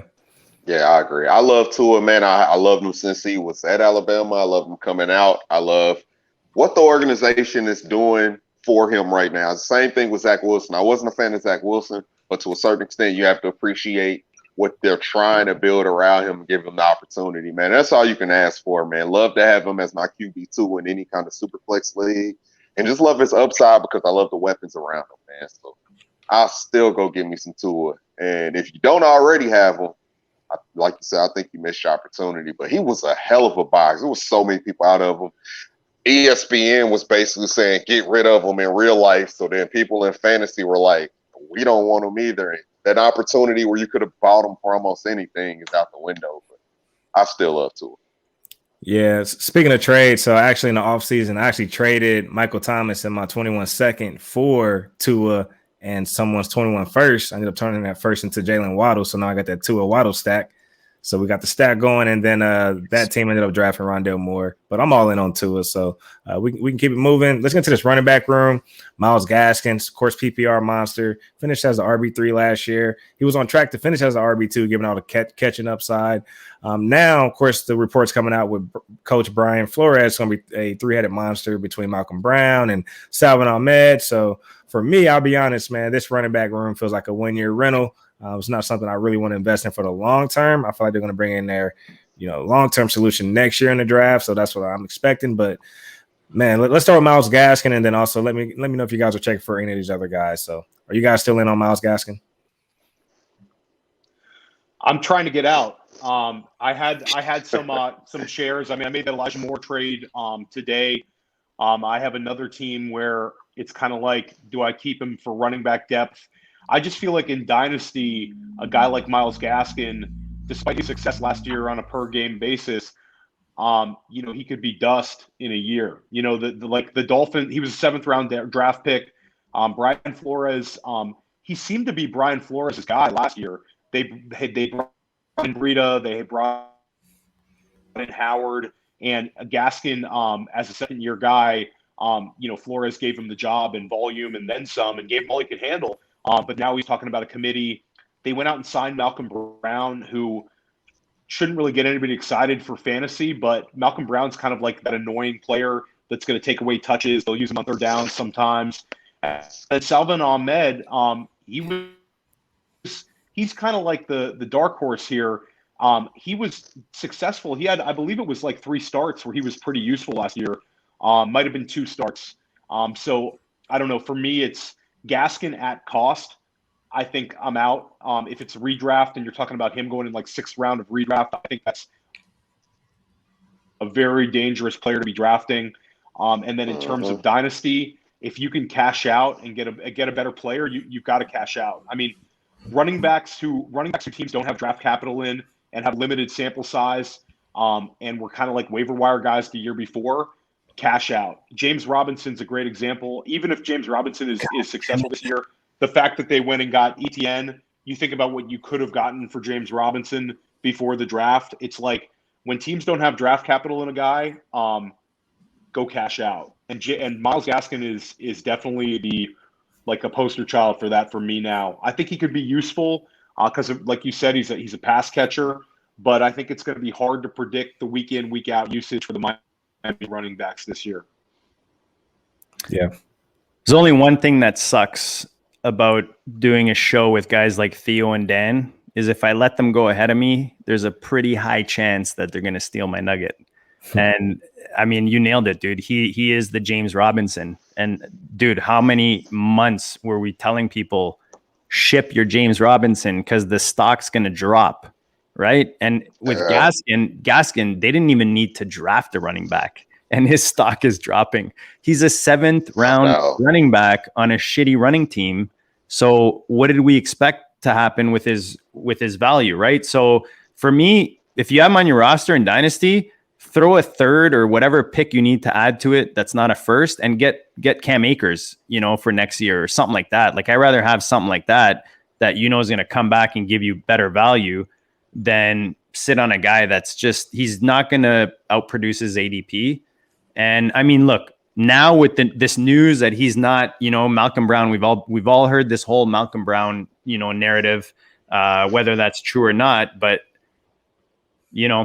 now maybe it's a good time to go get him for super cheap if you do like Myles Gaskin. Personally, I got no shares, don't want anything to do with it. Yeah, man, I feel bad if you didn't go trade him right after the draft, when everybody was like, damn, he got saved, I feel like you're just at a point where you're going to have to take anything you can get at this point. That first preseason game was just downhill because at this point, I know Malcolm Brown is such a professional, but there's no need for a guy like Malcolm Brown to come in and beat you out of your reps already. So I don't want any Myles Gaskins. I don't have any investment in any of that backfield, to be honest, man. And with their future going forward, I wouldn't be surprised if, they've been working on the defense. I know they have to work on the offensive line, but they already got a lot of weapons and stuff going forward. I wouldn't be surprised if they invest into a running back sometime soon for Tua. So I don't have any investment in anybody in this backfield. All right, let's get into this wide receiver room. I'm gonna throw a lot of names out there, and when you guys do talk up, these wide receivers, just let us know who you're rocking with and who you're out on. So Jalen Waddle for me, of course, dynamic playmaker, brought in to be the number one.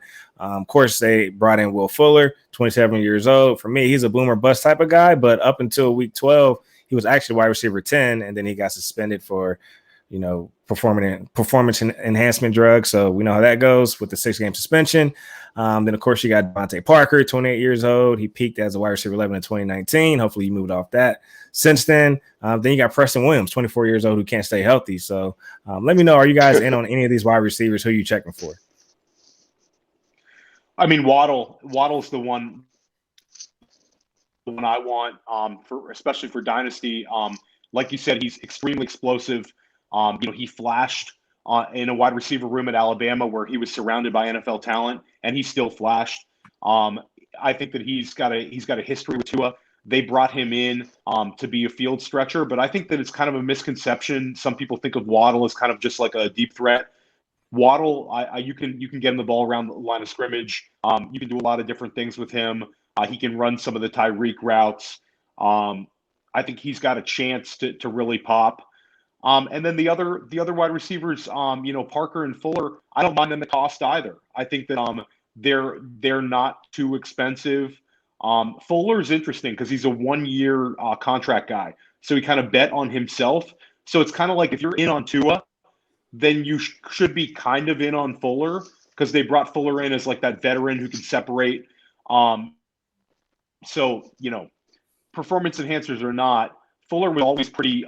He had Deshaun Watson throwing him the ball, so he had one of the best quarterbacks in football with him. But for years before, even when it was, DeAndre Hopkins' time, you'd still see Fuller flashing, getting behind a defense. So I think Fuller's still kind of appealing to me, and Parker's kind of the forgotten man. I don't mind either of the veterans at that cost, but I would love to have Waddle on some dynasty rosters. I think there's a chance he doesn't hit, but I think if he hits, he could hit really big. Yeah, I'm looking at Waddle. Who's your guys? Again, it's kind of like opportunity cost. Look, I'm not investing. The pieces I'm looking at in this offense are at the quarterback position in Superflex, and we haven't touched on it yet, but tight end Gesicki right now is a screaming value.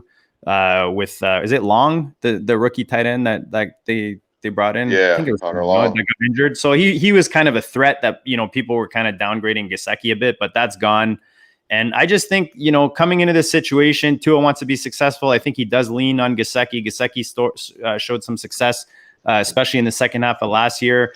I don't know that he's going to be targeting a receiver enough for me to. Again, it's all. Can I depend on these guys now versus later? Again, if I'm in Reno mode, rebuild, fine. Waddle, your stack with Tua, I've got one of those. That's awesome. But I'm not depending on that for 2021. So if I'm competitive or a contender this year, that's not somewhere I'm looking. I'm probably just sticking to, again, Tua and Superflex and, Waddle more long-term with regards to the receivers. But Gesicki is really what I like. I don't know what you guys think. Yeah, I agree. You can actually see him forcing the ball to the tight ends in the preseason already. But I still do like Waddle in Dynasty. And the same thing I spoke with Elijah Moore. I think there'll be points where you can actually go buy Waddle. Let the hype die down a little bit. I do think Fuller and Parker are going to play a lot. And I do think there's going to be Gesicki getting a lot of love because Tua is always locked in on the tight end. And they're going to give hella opportunities to the running game, especially if their defense come back still good again, man. So I think there'll be flashes where Waddle's going to do some punt return, kick return stuff. So we'll see flashes. We'll like him then, but those will be the more big flashes that we'll see and get excited about. So you might be able to buy him because I don't think he's going to get a lot of receiving action this year. That's just my opinion. So if you can find anybody that's down on Waddle mid-season, man, it might be a good time to buy him. But as far as redraft, I don't think I want to invest into any of the receiving options either if it's not Gesicki. But Dynasty, love me some Waddle, man. Yeah, Gesicki. I agree with you guys. Gesicki's he's really intriguing this year. Super athlete. They draft Hunter Long. Gesicki's this is his last year in Miami. They could certainly extend him, but he's coming up on a contract season. I like guys coming up on contract seasons. Mm-hmm. There's incentive for them to play, incentive for them to miss. And like you said, Tua last year, end of the season, he was really looking for Gesicki during his start. So they have a chemistry. So I think that there's something there. Hunter Long is super sneaky for deep dynasty. Hunter Long was extremely successful at BC, had a ton of receptions. I believe he led the country in receptions by a tight end. And he, they drafted him. To me, it looks like they don't want to pay Gesicki.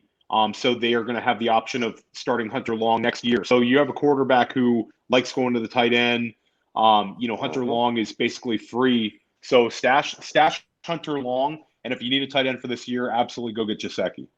Yeah, it feels like a Philadelphia Eagles situation with the Ertz and Goddard situation there potentially, but we are seeing that Tua and Gesicki chemistry even in preseason.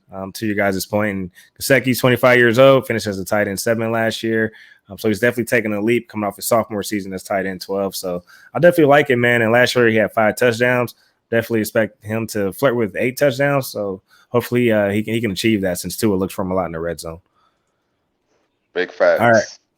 All right, let's move on to the New England Patriots. So, of course, Cam Newton, 32 years old. He was basically the entire offense for the Patriots last year, finished as QB 16.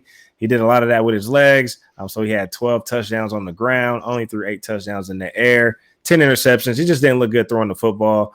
So, for me, I'm out on Cam. I mean, I fell for the hype with the shirt off, in the weight room and saying, they forgot about me. Well, I got to forget about you this year, Cam. So I'm moving on. I'm not falling for any more hype videos.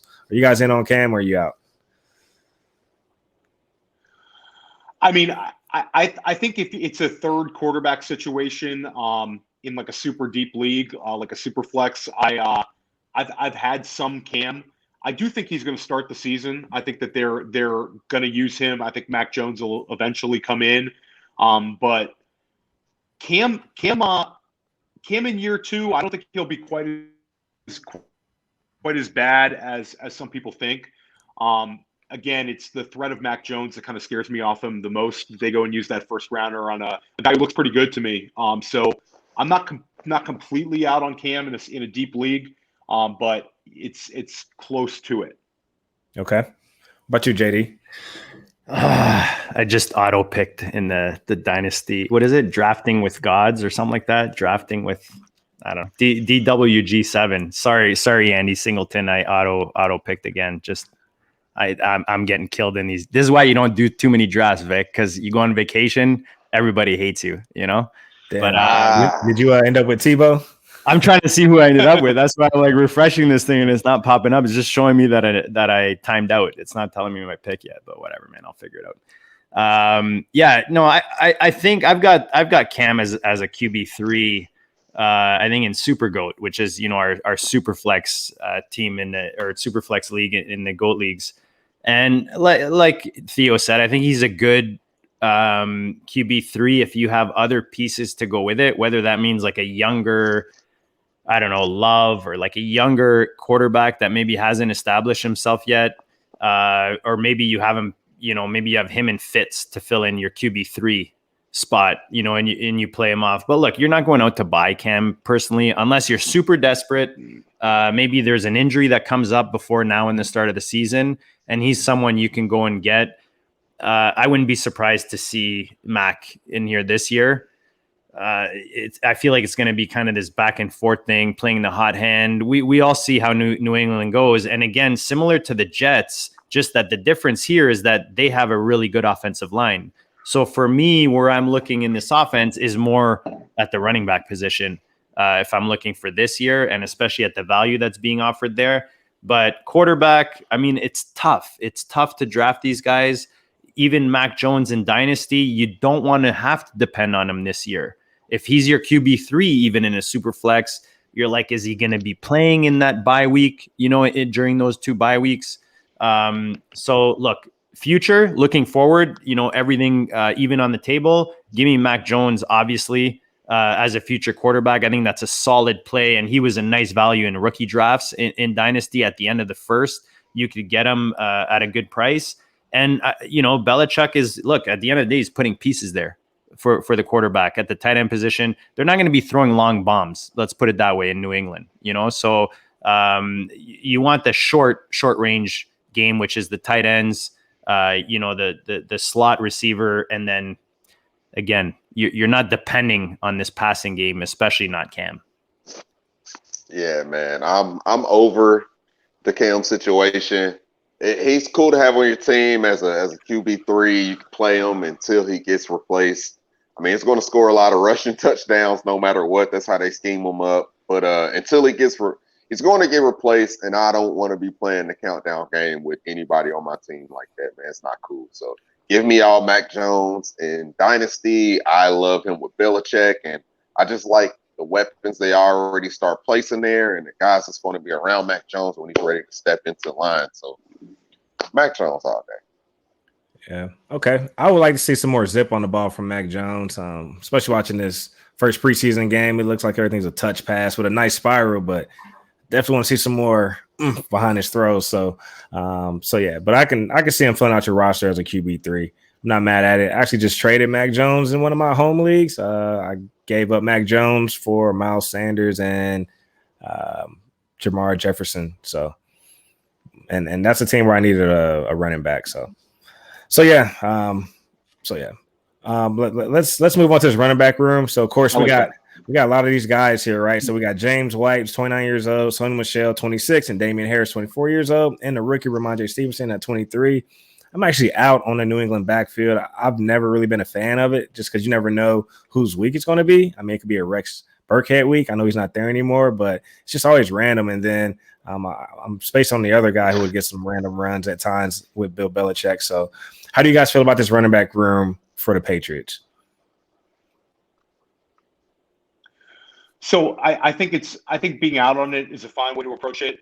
I think Damian Harris is going to lead the backfield in fantasy points, but he's by far the most expensive person in the backfield. So Romandre Stevenson, everybody's kind of hyped about because he played well in the preseason game. But I don't know. For me, it's Damian Harris has kind of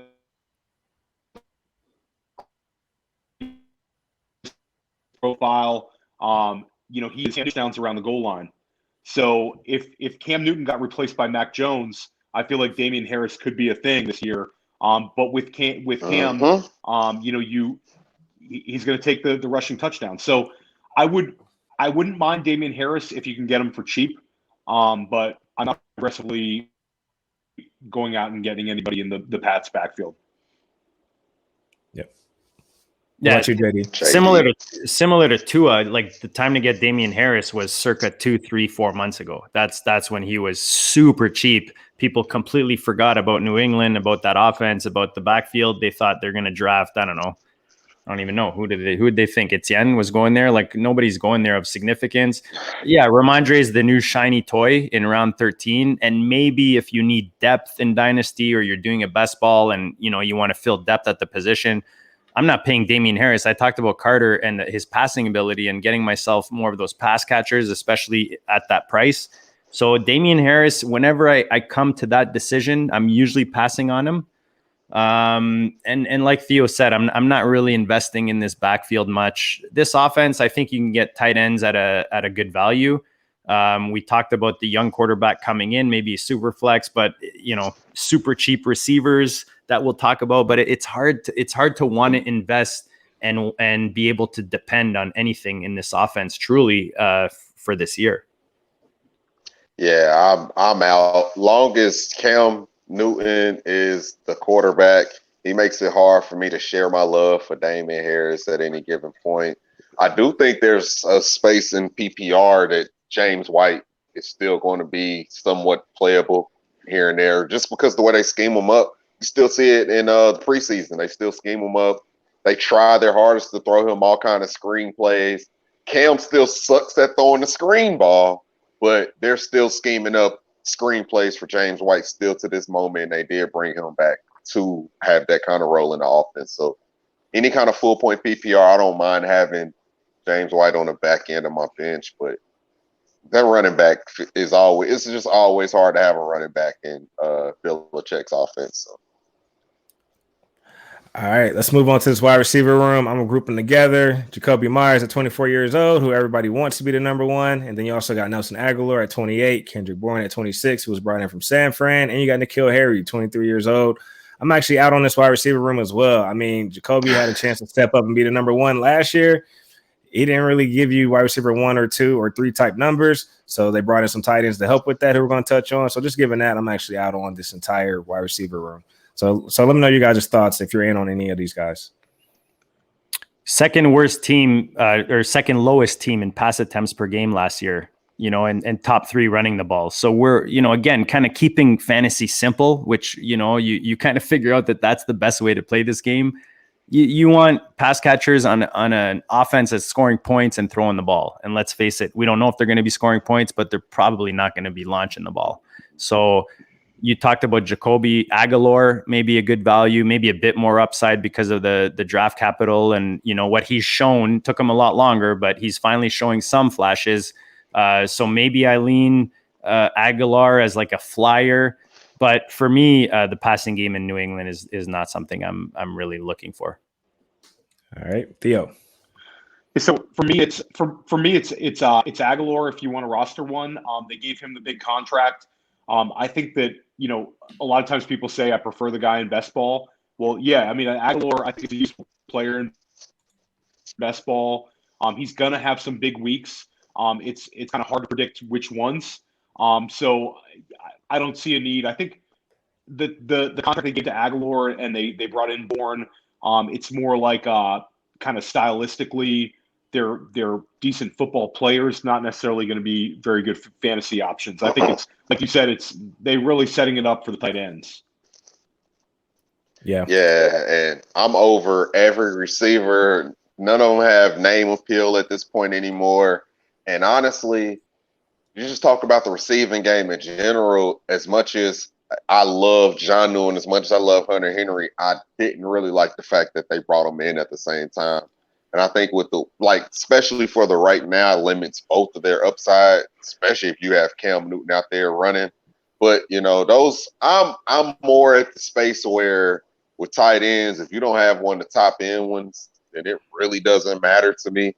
Like, these are guys that they shouldn't cost you anything to have, so I don't mind shooting a shot on a guy like Jonnu or Hunter Henry. But I don't necessarily want to die for either one of them either, man. I love Jonnu and what he's going to bring to the table. I think they're going to try to get him involved in different kind of ways. And Hunter Henry is a great receiving option who can block very well too. So I love both of them. I think they limit each other's upside. But like I said, if you don't have one of the top tier tight ends, I think you're just floating with any kind of guys anyway at this point. So. Yeah. And of course, let's close it out with the tight end room. I think, go ahead. Go ahead, Theo. No, I think that they're both very good tight ends, and the fact that they're both next to one another makes their price cheaper. So I don't mind taking a shot and rostering one of those guys. I've drafted both of them at times in redraft leagues this year, and then on my dynasty teams, I got Jonnu super startup. And I have some Hunter Henry. We don't like their wide receivers. We all think Mac Jones is going to take over at some point. I think it's going to be the tight ends being utilized. And I think sometimes the fact that it's crowded creates an opportunity for us to, if you miss, you're not spending a lot. But if you roster one, it might work out. And we certainly like the talent of each of them. So I don't mind rostering one of those two tight ends. Yeah, and we've seen New England thrive with two tight ends in the past, right? Rob Gronkowski and Aaron Hernandez. So this passing game is definitely going to run through the two tight ends, and that's going to make it easier on both Cam and Mac Jones. Keep it in between the hashes, so that's more their game right now as they roll out that passing game. So, all right, let's transition to the Buffalo Bills, the best for last, so to speak. At least the hype around this team here. So Josh Allen, I think we all agree, is a top 5 dynasty QB, right? Can we all agree on that? Do we have to speak on Josh Allen that heavy, man? He's a beast. He's a dog, face of the franchise. Love him. Yeah, man. 6-year extension, $258 million. They paid the guy, so $150 million guaranteed. He deserved it, so he's balling. I still have some Mr. Trubisky. I'm not gonna let him go. Feels like a Marcus Mariota type deal. You just never know. He might get another chance one day. So, 26 years old, and he might have won you a championship last year against the Jacksonville Jaguars. If you won a title last year in fantasy, so. You should be ashamed if he did. Hey, he went in a press conference and said he's happy to be where he's wanted. That's strong words from a backup. Yeah, I started him in week 16 on a team that chipped it. I was streaming all year, and I started Mitch. So that's a great call. He was awesome in that week 16. Yeah. All right. So let's move on to the running back room then. So of course we got two running backs, Zach Moss, age 23, and Devin Singletary, both age 23. So, of course, Moss, you're hearing the reports. He's taking the next step, looking like he's going to take lead as far as what carries. And then also we know Devin Singletary, he catches passes out of the backfield. Are you guys interested in any of these guys in Dynasty, Buffalo Bills running backs? I mean, Moss is kind of interesting to me because he could take potentially a step forward in year 2. But like you said, Josh Allen is if I want a guy the ball around the goal line, it's Josh Allen. I'm not particularly aggressively going to get either of these running backs. I think Moss has kind of been people are taking him when they punt RB2 and redraft this year, and I think in Dynasty as well, if you want to kind of have a few running backs making up your RB2 and like that anchor build, it's not a terrible bet. But I'm not aggressively going to get either of those guys. I do think Moss is the one I'd want. I think that's pretty clear at this point, where, a year ago there was a lot of Devin Singletary love. I think now it's kind of Moss is kind of taking that over in the Dynasty realms, especially, and in redraft. Okay. What about you, JD? I just don't know if there's 4-round difference between these guys, right? And that's where I think Singletary becomes a value. Yeah, I prefer Moss, and I had a lot of Moss. And like some of these guys we talked about earlier, I think earlier in the offseason, he was probably a better price. But now going in the 8th, there's I don't know exactly where his injury is, but I know there was some talk of some injury, which is why Singletary played most of the last game. But I just think that anytime you run into these type of offenses, it's a good offense. So we talk about it often, keeping it simple. You want a running back on a good offense. And this isn't a huge committee, guys. There's 2 guys. Yeah, Breda's there, fine. Breda's like he's beyond free. He's I don't know what's less than what's more than free. I don't know. But my point is, you've got 2 guys. It's a 50-50 chance, in my eyes, that someone takes over this field. You hope someone takes over this field or that an injury occurs. And when you're drafting in these ranges, especially in the double digits, that's all you're looking for. So if you get the starting running back in the double digits of one of the top offenses in the league, look, Allen's going to steal touchdowns, no doubt. But again, you look at the guys that are being drafted there. Maybe Moss falls a bit now with talk of a minor injury that, from what I understand, is not going to hold them for long. So, look, Allen and Diggs are the gold standard that you want in this offense. But the way I build my rosters, and Theo nailed it, you're trying to fill in that RB2 spot. These are the guys that you're kind of grabbing a group together, and you're hoping that together throughout the season they're going to fill that RB2. All right, who you like that on this backfield? I still like Singletary and PPR, but Zach Moss is kind of the guy that I'm kind of pushing toward, just because I think they'll be able to use him more. Just like you said, around you get to the goal line, Josh Allen's going to get some, but we can just hope that Moss gets some too. So I'm not going to go check for either one, but I actually wouldn't mind either one at their price, especially in PPR. I love some Singletary. Dot, you want Zach Moss or Damian Harris? Oh man. Probably Zach Moss, just the stability of not knowing what the hell the Patriots do week to week, man, and having to wait around to see when they're going to transition to Mac Jones. At least you just know Zach Moss right now. Give me him with that offense tied to one of the best offenses in the NFL. All right. That'll be I'm going to plant my flag. If I had to pick one, I'm going to go against the grain with you guys. I'm taking Devin Singletary only because, look, they paid Josh Allen all this money to throw the ball. They're not invested in the run game. And look at Mahomes. They paid him to throw the ball as well. So Singletary's going to be out there catching passes. So I'm just going to take the PPR upside there. Let's move on to this wide receiver room. We all know Stephon Diggs, top 5 Dynasty wide receiver. Will we agree with that? No need to spend time there. So given that, let's just move on. Absolutely. And of course, you got Cole Beasley, age 32. He still gets his 100 targets from Josh Allen. So, if you got him on your team, maybe you throw him in your flex, if you need some depth, what have you. And of course, you got Emmanuel Sanders. I'm not checking for him. He's 34 years old. But a guy who I am interested in, who I'm stashing in the future, Gabriel Davis, 22 years old. As a rookie, put up 7 touchdowns. He flashed with some athletic catches alongside the sideline and made some nice catches. So that's a guy I'm stashing. So who are you guys checking for in this offense from the receiver game outside of Stephon Diggs?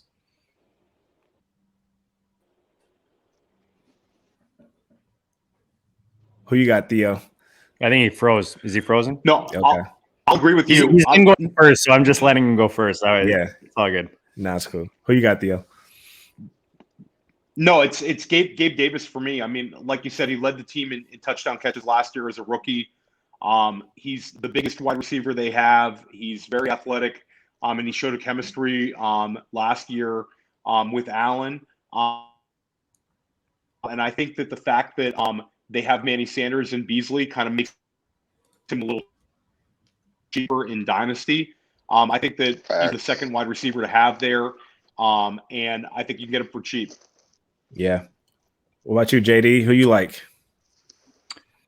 I like as a real world football move. I love the Emmanuel Sanders. I love these teams that are bringing in these vets to kind of help, the younger guys grow, take the right route, I guess. I love that. I love seeing franchises do that. It just tells me they're smart, and we see that a lot. Look, you're not going out to get Emmanuel Sanders at a high price or anything. Gabe Davis is obviously the upside play. I think you grab, if you're drafting and you grabbed Allen early, as your top QB, maybe you miss on Davis or not, not Davis, but Diggs. But stacking him with like Davis, Emmanuel, guys, they've shown they want to throw the ball in Buffalo, and you want a piece of that throwing offense. It's simple. Again, guys, keep it simple, right? So at the price these guys are going, I was just looking kind of where, again, I'm always looking at opportunity cost. Like if I take this guy, who am I passing on? Bryan Edwards, Jarvis Landry, Russell Gage maybe, offers a little something with the new situation in Atlanta with Julio gone, but I kind of like it. I really like it in the 13th round of a dynasty startup to get the upside. Who should be a number 2 in one of the top passing offenses in the league, and this is a new passing offense. Not like this isn't Green Bay. So to me, sign me up, man. Sign me up for Gabe Davis at that price. Yeah, and we were so excited transitioning out of the season for Gabriel Davis for what he did last year. And if a veteran, Emmanuel Sanders, ran you away that bad, then maybe you don't deserve to have him on your team. I still think he's a go-by right now because there are people that are nervous now. They did keep Beasley. They did bring in Sanders, like I just said. But I think he's a buy because he's cheap. People are nervous off of him, but, so I still think he's a buy right now. I love to have him on a team. He showed well last year, and he's tied to one of the best quarterbacks, best offenses in the league, and that's all you can ask for, man, to be honest. Exactly. That's upside right there. Yeah, and I think that the fact that Brian Daboll's coming back, who we all thought was going to be a head coach, and they're able to bring back their offensive coordinator. So it's going to be, year 2 of Diggs and Davis with Daboll. I think we could even see, even more wrinkles and that offense could even take another step forward from a dominant season last year. So, yeah, I'm all in. Give me a lot of Bills. And I think that Davis is exactly the kind of guy you want on your bench because he could really return at cost right now. All right, and last but not least, tight end Dawson Knox. I'm not checking for him. I know he's 24 years old, but hey, if you're not finishing inside the top 20, I don't want you because you're not even a streaming option at that point. So I'm out on Dawson Knox. Are you guys checking for him or stashing him? No, not too interested in Dawson Knox. All right, what about you, JD? Yeah, I'm trying to. I can never remember if it's Hollister. Go grab Hollister for nothing. Go send like your 7th round pick in the FFPC for Hollister out there. Look, man, he's only 27. He showed some flashes in Seattle, and similar in Gesicki in the sense that like contracts coming up and all that. But look, he hasn't necessarily shown what Buffalo. Look, let's face it, guys. Buffalo's a Super Bowl team right now. You got to step up or you out of there. And Knox has not stepped out yet. So who's next in line? They brought in Hollister for a reason. He's super cheap. Tight end premium leagues.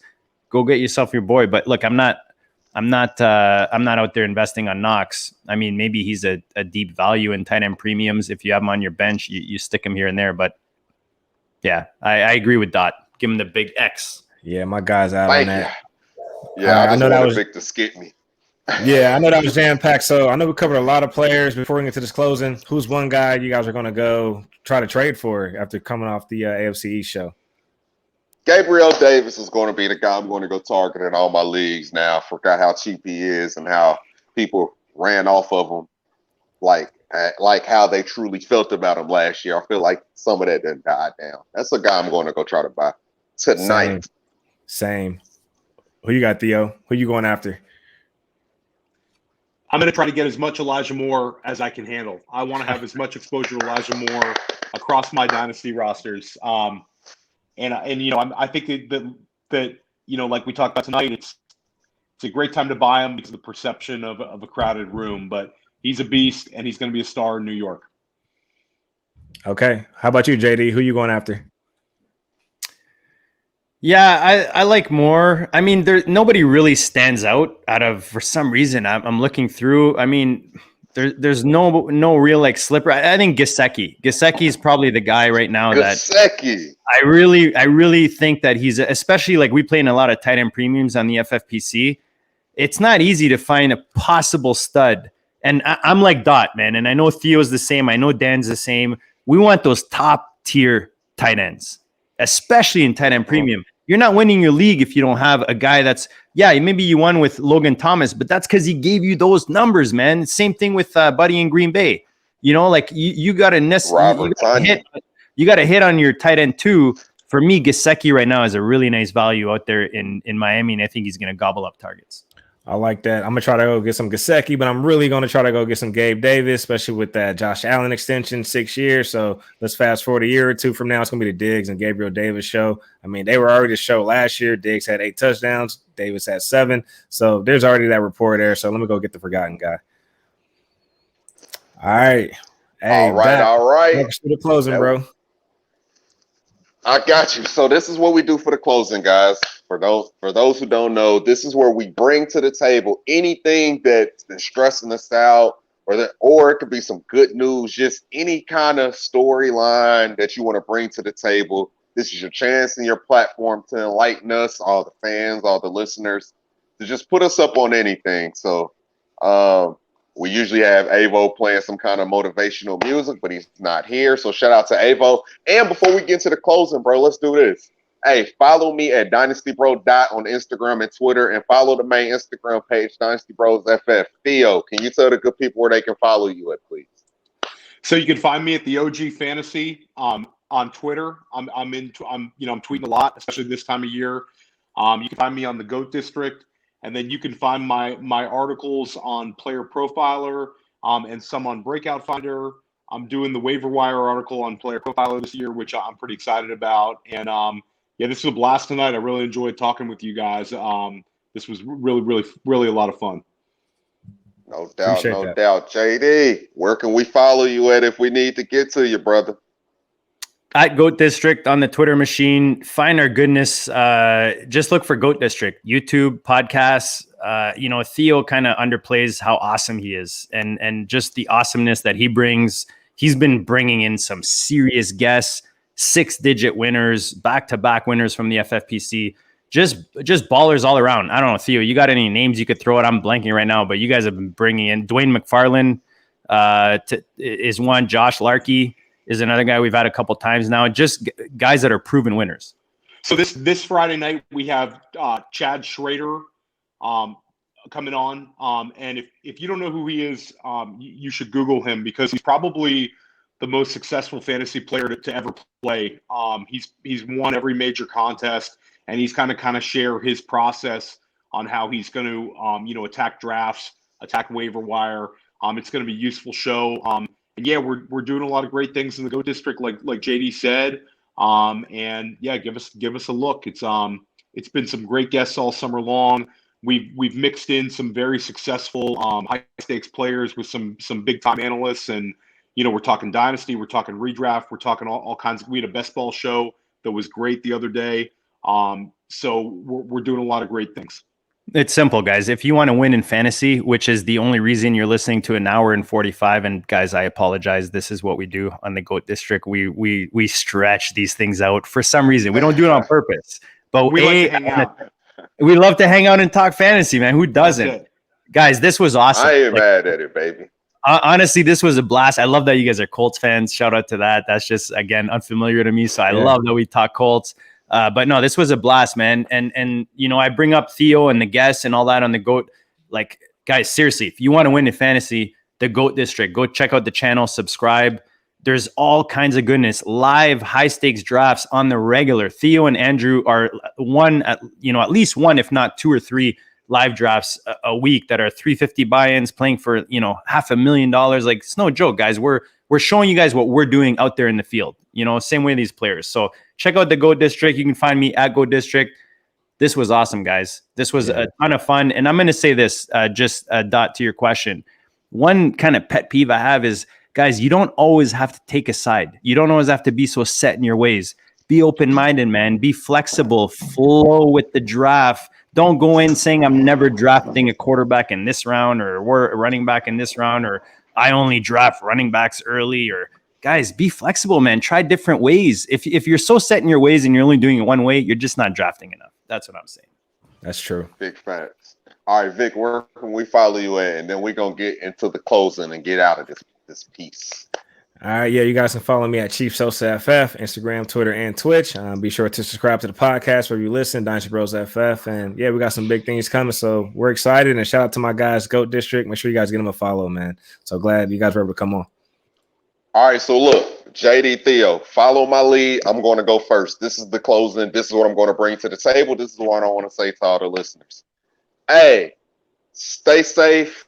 Go get checked. The virus and the pandemic is still real.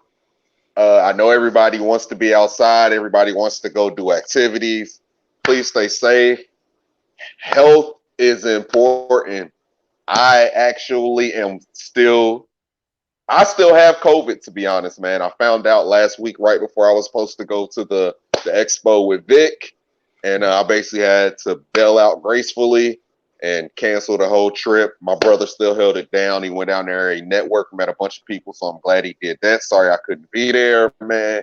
It looked nice, seen all the pictures. He told me about everything that was going on, but I had to make a decision to go get checked because I wasn't feeling good. So I need everybody to make sure they're doing the same. Take care of themselves to make sure that everybody else can make it through this pandemic alive, man. I was blessed to not be hit as hard as, a lot of people have. I know people have lost lives during this time. So take care of yourself, man.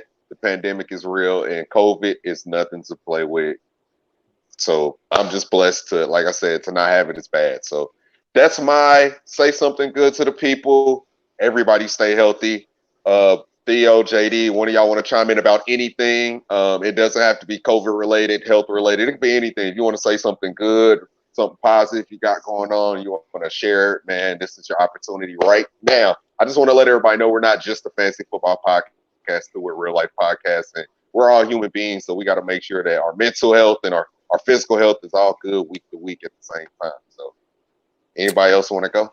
I'll throw in real quick just on that because I do think that's very important, man. And I think health sometimes gets pushed to the side. You know, we have families, we have priorities, we have jobs, we have podcasts to make, and our health. Maybe we're sitting at a laptop for like 18 hours straight or whatever it is. I'll say this: I just turned mid-40s, old AF is what they call it. There's two things that I will say when it comes to like lifestyle and health. Meditation and yoga are probably the two things that I wish I had incorporated in my life decades ago. That are in the last, I would say 5 to 8 years that I've incorporated. So anyone that's dealing with like stress or body aches or anything like that, any, issues with their health, try those two things, man. They're simple. You can do 5 minutes meditation every morning. It'll change your life. I guarantee it. That's what's up. Theo, you got anything you want to chime in on, man? It could be anything related, honestly. No, I think that you guys were both said pretty powerful things. I'll just say to enjoy the rest of your summer safely. The people listening to this podcast are we're grinding for fantasy. This is the stretch run. We're almost there. NFL's almost here. So get ready and try to get a little relaxation before it's over. Ooh, I love it. Football talk. Vic, you rounding it up, man. What you got to say to the people? I'm gonna take mine worldwide, but I do want to shout out everybody who I met at the expo. I had a good time. Everybody's literally down to earth and approachable. So shout out to everybody I met, and also shout out to everybody who's coming next year. And I do want to acknowledge and shout out the people in Haiti. So of course they were impacted by an earthquake. Over 1.9 million people impacted, and we've had about roughly 2,000 deaths, and the numbers are climbing. So definitely want to send thoughts and prayers to the people of Haiti, and I also want to send thoughts and prayers to the people in Afghanistan. And not to get into the political side of things, but just for the people who are just literally, you can't choose where you're born, right? But you're just there to help raise and build your family. So a lot of people are terrified on the grounds there. So I just want to send some thoughts and prayers that way too. I love that, man. What's up, man? That's what's up, man. All right. Hey, thank y'all for making it through this 2 hours with us, man. I love getting content out. I love when we get to talk and be so informative, man, because it's not just for me. It's not just for them. It's just for everybody, and I love it, man. And this was real informative. I had a real good time with you guys, man. I really did. And we have to have you back when we have the DJ and we have the real setup because it's so live. I hate that. We had to come. I was sick, so everybody had to record remote, and I apologize, but we would love to have you back. I was pretty pumped for the DJ Dot. I almost put on some dancing shoes tonight. I feel bad. I knew where this was going before we even hit live. He was like, "So do y'all only have the DJ every once in a while?" I'm like, "Damn, man, it's my fault." COVID is a B word. That's why you gotta be safe because I'm the reason why you guys can't have the live, back set of music in the background. It's just so much better, man. So we will do this again, man. And I hope y'all will allow us to do it again. So shout absolutely out to y'all, man. Yeah, this was a blast, man. All Thanks. right. Well, since Avo not here, Vic, do you want to walk us out, man? Yeah, man, I can do that, man. So, shout out to the GO District. Make sure you guys give our guys a follow. Thanks for listening. Hopefully, we'll be able to help you out with some dynasty strategies and tips for the AFC East. We'll be back again next week, episode 100. We're excited. So, we've been in this thing for 2 years. And talk of that. Congrats, guys. That's huge. Thanks, man. 100, man. Congrats, guys. Man. That's awesome, man. Still having fun with that. So, man. Smash the like. If you're listening right now, smash that like button, smash the subscribe, and share the shit out of this thing. There you go. Appreciate what it, he man. said. Hey, until next time, we'll be back. It's another edition of Dynasty Bros. We'll be out. Take care. Thank you.